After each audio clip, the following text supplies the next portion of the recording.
ఓం గం గణపతయే నమః. ఓం దుం దుర్గాయే నమః. ఓం గురవే సర్వలోకానాం విషజే భవరోగిణాం నిధయే సర్వవిద్యానాం శ్రీ దక్షిణామూర్తయే నమో నమః. శ్రీ మేధా దక్షిణామూర్తయే నమః. ఆదిత్యాయ చ సోమాయ మంగళాయ బుధాయ చ గురుశుక్రశనిభ్యశ్చ రాహవే కేతవే నమః.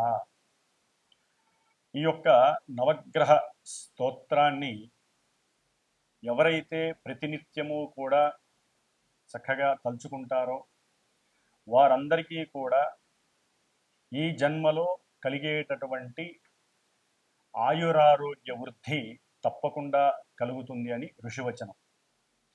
ముఖ్యంగా ఈ వైశాఖ మాసంలో మే 15వ తేదీ నుండి మరలా జూన్ 15వ తేదీ వరకు కూడా మనకి ప్రతి నెలా కూడా ఎప్పుడెప్పుడు సూర్యుడు తన యొక్క రాశి ప్రవేశాన్ని మార్చుకుని ఏ ఏ రాసుల వారికి ఏ ఏ విధమైనటువంటి శుభ ఫలితాలను ఇస్తాడో అని ఎదురు చూస్తూ ఉంటారు ప్రేక్షకులందరూ కూడా. నవగ్రహ ప్రేక్షకులు అంటే నవగ్రహాలని చాలా మనస్ఫూర్తిగా స్వీకరించి వారి యొక్క మనసుని ఆ గ్రహ పేరితం ద్వారా పిన్ టు పిన్ పాయింట్ని అనుసరిస్తూ వెళ్ళేటటువంటి వారందరికీ కూడా ఈ నెలంతా కూడా శుభప్రదంగా ఉండాలని కోరుకుంటూ, మరి మార్చి 30 నుండి జరిగినటువంటి కొన్ని గ్రహస్థితుల యొక్క కలయికల వలనే మనకి దేశవ్యాప్తంగా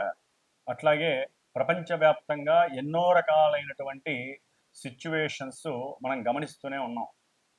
అది ఈ క్షణము ఈ రోజు కూడా ఏం జరుగుతుందో మీ అందరికీ చెప్పచ్చు. ఇవన్నీ కూడా 6 నెలల నుండి జ్యోతిష్కులందరూ కూడా చక్కగా వారికి ఉన్నటువంటి జ్ఞానంతో ప్రబోధిస్తూనే ఉన్నారు. కొంతమంది కొట్టిబారేశారు, కొంతమంది నమ్మారు. నమ్మినా కొట్టిబారేసిన గ్రహాలు ఇచ్చేటటువంటి పరిస్థితుల్ని వాటి నుండి తప్పించుకునే ప్రయత్నాల్ని మనం చేయలేము. కానీ ఒక్క దైవ ఉపాసన ద్వారా మాత్రమే ఎవరికి వారం కాపాడుకునేటటువంటి శక్తిని భగవంతుడు మనకు ప్రసాదించాడు. మరి ఈ సూర్య భగవానుడు అట్లాగే ఈ నెల అంటే ఈ నెలలో మే 14వ తారీఖు మధ్యాహ్నం నుండి కూడా మరి దేవతలందరికీ గురువైనటువంటి ఆ బృహస్పతి వృషభ రాశిలో నుండి మిథున రాశిలోకి సంచరిస్తుంటే ఈ గ్రహాలన్నింటినీ తిప్పేటటువంటి సూర్య భగవానుడు మేషరాశి నుంచి వృషభ రాశిలోకి తన యొక్క సంచారాన్ని మే 15వ తారీఖున చక్కగా వృషభ సంక్రమణం ద్వారా మనందరికీ కూడా ఆయన యొక్క సూర్యకిరణాల ద్వారా ఆయుష్ని, ధనాన్ని, మేధస్సుని ప్రసాదిస్తున్నాడు. అట్లాగే మనకి ఈ నెలలోనే మే 18వ తేదీన దాదాపుగా 1.5 సంవత్సరాలు అనగా 18 నెలల పాటు ఛాయాగ్రహాలైనటువంటి రాహువు మరియు కేతువు, ఈ 2 గ్రహాలు కూడా మీనరాశిలోను ఇటు కన్యారాశిలో కేతువు, వీరిద్దరూ కూడా కొన్ని రాశుల వారికి ఎన్నో అగాధాలని, ఇబ్బందులని, విపత్తులని, పిచ్చిని, ఇట్లా ఒకటి కాదు ఎన్నో రకాలైనటువంటి సమస్యలని, ఇబ్బందులని కొని తెచ్చే ఉన్నారు. కొంతమంది రాశులకి ఇప్పుడు ఈ రాహుకేతువుల వలన దోషము, మరికొంతమందికి చక్కగా విముక్తి కలుగుతున్నాయి. అవి ఏవే రాశిలో కూడా ఆల్రెడీ మీ అందరికీ కూడా కొన్ని వీడియోల ద్వారా పరిచయం చేశారు ఎంతోమంది జ్యోతిష్కులు. మరి వీరిద్దరూ కూడా మే 18వ తేదీన రాహువు కుంభరాశిలోకి అట్లాగే కేతువు సింహరాశిలోకి చక్కగా ప్రవేశాన్ని చేస్తున్నారు. మరి గురువు అయిపోయింది, రాహు అయిపోయింది, కేతు అయిపోయింది. అసలు సిసలైనటువంటి గ్రహము, చాలా కోపావేశము, భూమిపుత్రుడు, ప్రతి మనిషికి ఏదైతే ఉండకూడదో కోపము, ఆవేశము, ఇవన్నీ ఏవైతే ఉండకూడదో అవన్నీ ఉన్నటువంటి పుష్కలంగా ఉన్నటువంటి గ్రహం మంగళుడు, అట్లాగే కుజుడు, అంగారకుడు అంటారు. ఈయన జూన్ 6వ తేదీన అయిపోయి 7వ తేదీన నీచస్థితి అయినటువంటి కర్కాటక రాశిలో నుంచి చక్కగా సింహరాశి మిత్రక్షేత్రమైనటువంటి అగ్నితత్వపు రాశి అయినటువంటి మిత్రక్షేత్రంలోకి అడుగు పెడుతున్నాడు. ఎవరితో ఉంటాడు ఆయన? కుజవత్ కేతువు అంటారు. యాక్చువల్లీ కుజుడిచ్చే ఫలితాలన్నీ కేతు ఇస్తాడు అని చెప్పి మనకి శాస్త్ర ధర్మం. మరి వీళ్ళిద్దరూ కలుస్తున్నారు కుజకేతువులు సింహరాశిలో. సామాన్యమైనటువంటి యోగము కాదండి, మహా అవయోగంగా చెప్పుకోవాలి ఈ యొక్క కుజకేతువుల యొక్క కలయిక. అట్లాగే శని రాహువులు కలిసి ఉన్నటువంటి వారు కాస్త రాహువు విడిపోతున్నాడు. కొంతవరకు అది ప్రపంచానికి క్షేమము, అట్లాగే కొన్ని రాశుల వారికి కూడా క్షేమప్రదము అని మనం చెప్పుకోవచ్చు.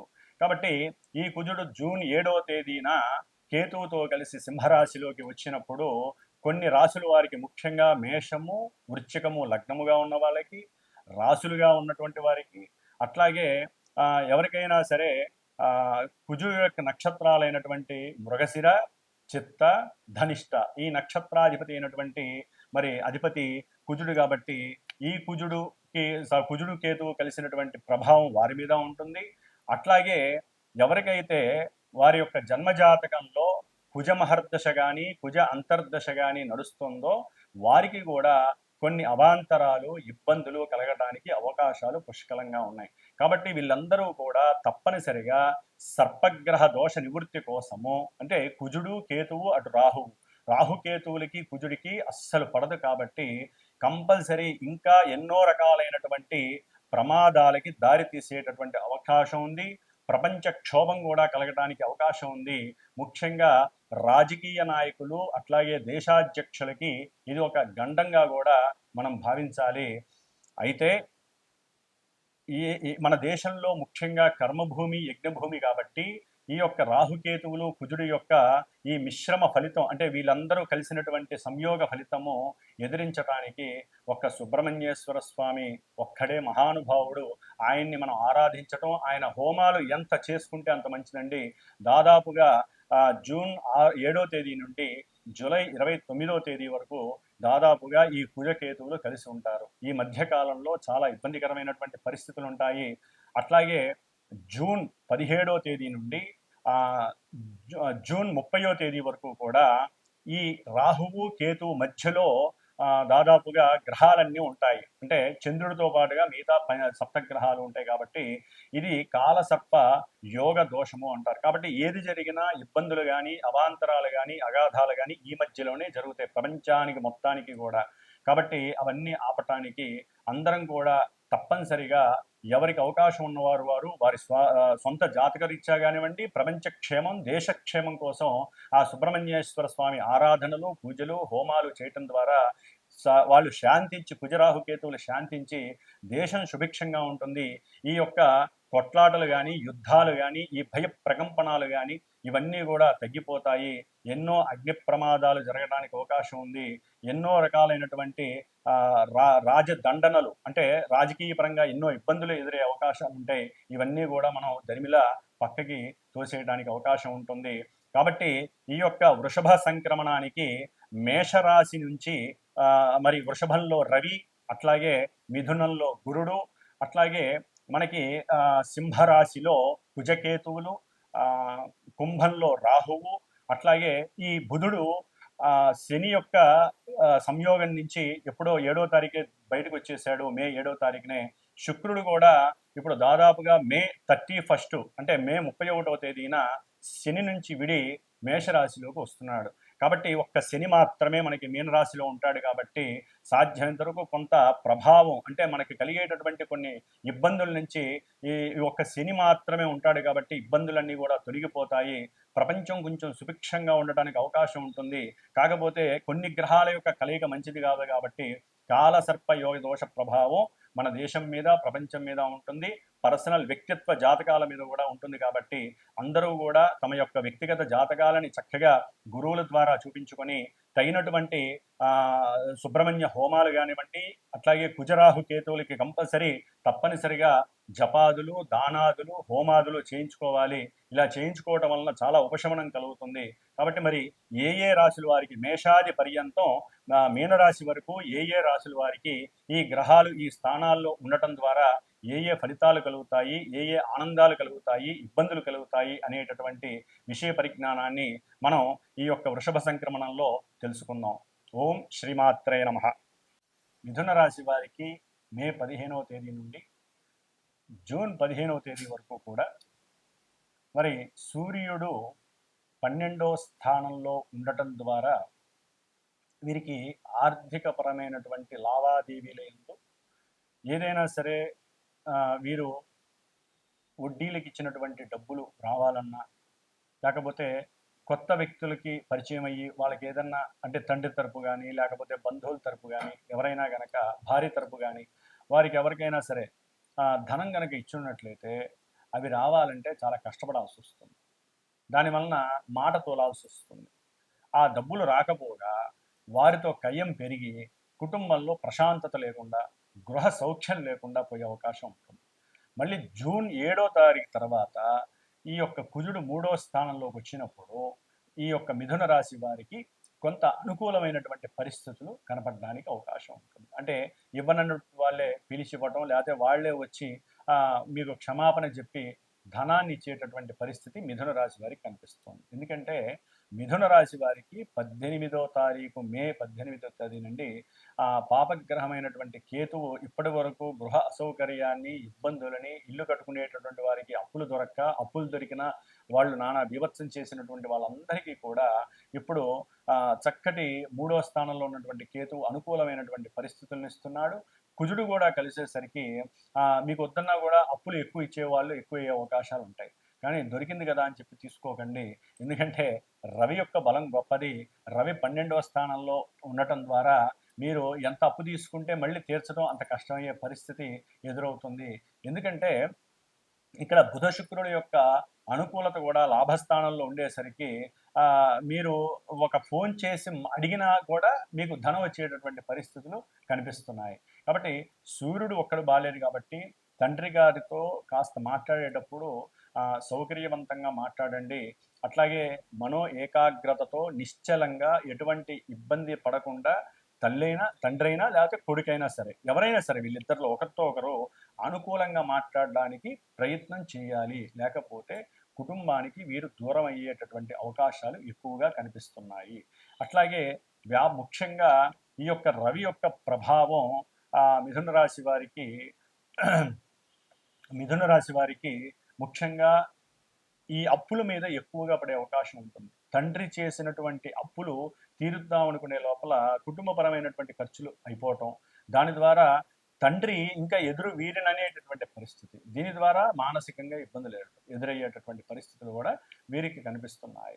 అట్లాగే ముఖ్యంగా వ్యాపారం పరంగా చూసినట్లయితే కనుక అఖండమైనటువంటి ధన ప్రాప్తి వీరికి కలుగుతోంది. ఆకస్మికంగా వీరు అనుకోనటువంటి ప్రాప్తి కలుగుతోంది వీరికి.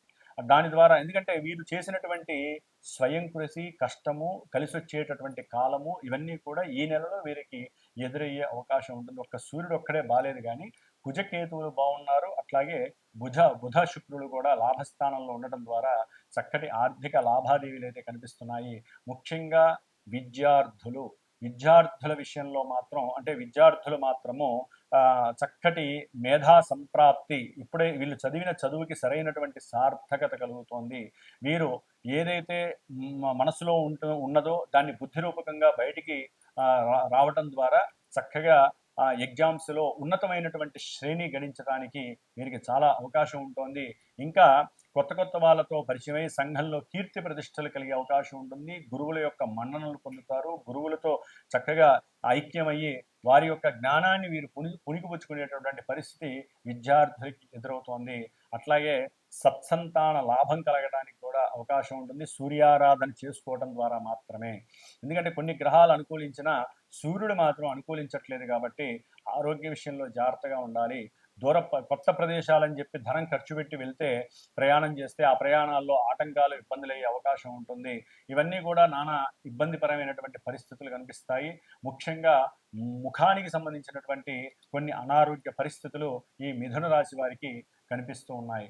కాబట్టి ఏదేమైనప్పటికీ కూడా చేసేటటువంటి ఉద్యోగ విషయాలలో కొంత జాగరూకత ఉండాలి. ఒక్కోసారి మిథున రాశి వారికి ఉన్నటువంటి ఉద్యోగం కూడా తొలగిపోయే పరిస్థితులు కూడా కనిపిస్తున్నాయి రాహువు వలన. కాబట్టి మీరు దుర్గాదేవి నామస్మరణ ఎక్కువగా చేయండి. అట్లాగే సూర్యాష్టకాన్ని ప్రార్థన చేయండి. నిత్యము కూడా సూర్యుని ఏదో రకంగా మీరు ప్రార్థన చేయండి.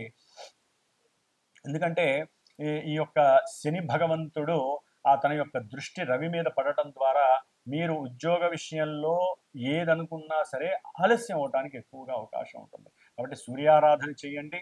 దానివలన మనస్సంక్షోభాలు, ఆరోగ్యపరమైనటువంటి అనారోగ్యపరమైనటువంటి సమస్యలు ఎదుర్కోవడానికి అవకాశం ఉంటుంది. లేకపోతే సూర్యుడికి సంబంధించిన జపమన్న చేయించి దానమన్న ఇవ్వటం, అంటే గోధుమలు దానం ఇవ్వడం ద్వారా కూడా వీరికి కొంత అనారోగ్య లోపాలు ఉన్నా కూడా అవి తొలగిపోయే అవకాశం ఉంటుంది. ఓం గం గణపతయే నమః.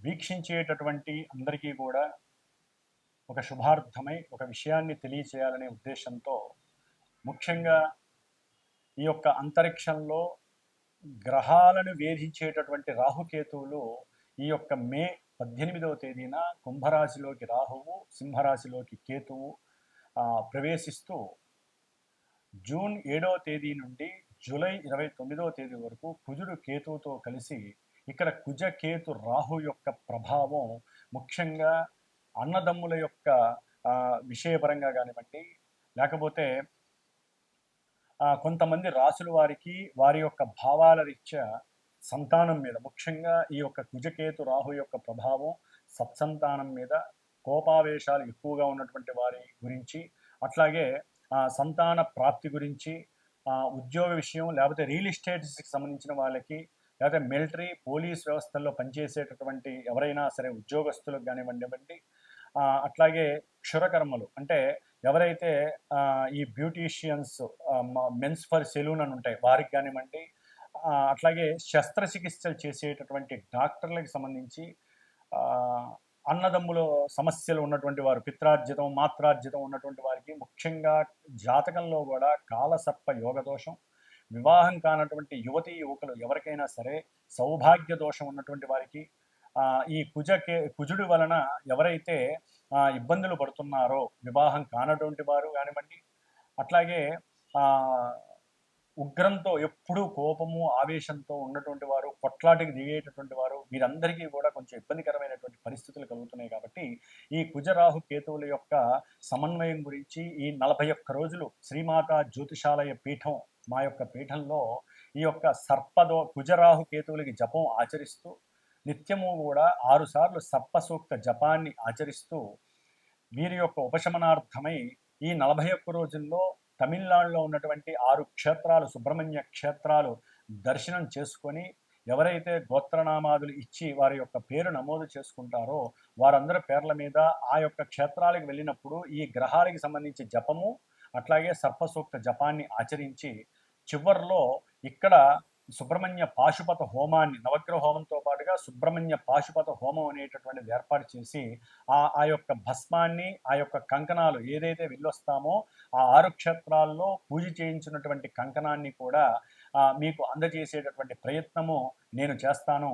కాబట్టి జూన్ 7వ తేదీ నుండి జూలై 29వ తేదీ 41 రోజులు కూడా ఈ యొక్క కుజరాహు కేతువుల యొక్క దోష పరిహారార్థమై కొంతమంది ముఖ్యంగా మేషరాశి, వృషభ రాశి, కర్కాటక, సింహ, కన్య, అట్లాగే మకర, కుంభరాశి వారు, ఈ రాశులు వారు దయచేసి సంప్రదించండి. మీకు సంబంధించినటువంటి గోత్ర నామాదులు, మీ యొక్క నక్షత్రాదులు, అట్లాగే మీకు నడుస్తున్నటువంటి దశ అంతర్దశలు ఎవరైనా కుజరాహు కేతువుల దశలు ఉన్నట్లయితే తప్పనిసరిగా నన్ను సంప్రదించండి. దానికి తగ్గ పరిహారాన్ని ఆచరించండి. ఓం స్కందాయ నమః.